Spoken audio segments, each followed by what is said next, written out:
there are some pretty strong rebukes of some pretty senior named individuals throughout this, and we're working through this in real time, Katie. But you know, there's some quite kind of strong views as to how things went wrong from the chairman's perspective.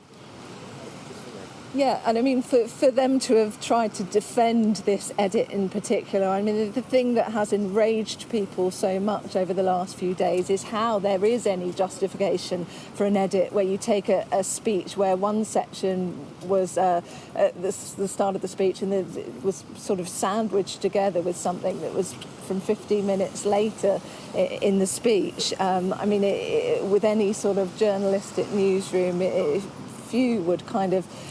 the thought that is foremost in most people's minds is always whether or not you're changing the context of what that person is saying. So it is hard to see how Deborah Turness actually sort of defended the way in which that programme was edited in the very beginning. So you can see why there's been that sort of friction between, clearly, the board battling against the editorial sort of bosses in that respect. Just going on further in this segment, it says Deborah Turness tried to justify the doctor video mangled timeline of the day by citing the US Congressional Committee on Trump's role in the January 6th riots, the one which concluded he's involved in a multi-part conspiracy to overturn the legal results.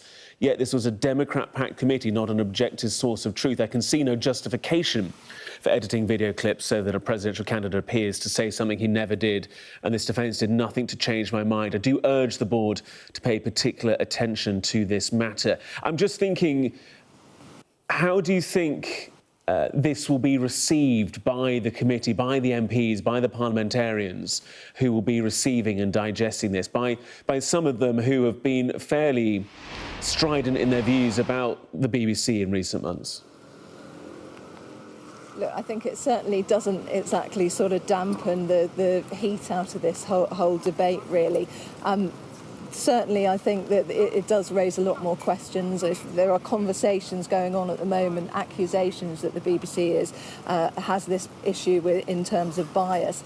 And the information that we're being given within this report certainly points to the fact that they're behind the scenes within the BBC, there's certainly a disagreement between how different sort of stories have been interpreted and aired within the BBC itself. It talks about this report, the fact that the BBC ignored its own guidelines about not giving undue weight to a single poll and gave excessive coverage to the rogue Iowa poll, which suggested Kamala Harris victory days from the election itself. The BBC focused too heavily on campaign issues promoted by the Harris campaign, and in covering Trump's legal wrangles during the campaign, the BBC often failed to highlight that many US prosecutors are political appointees. So there's lots of very sort of detailed issues that I think the DCMS will certainly want to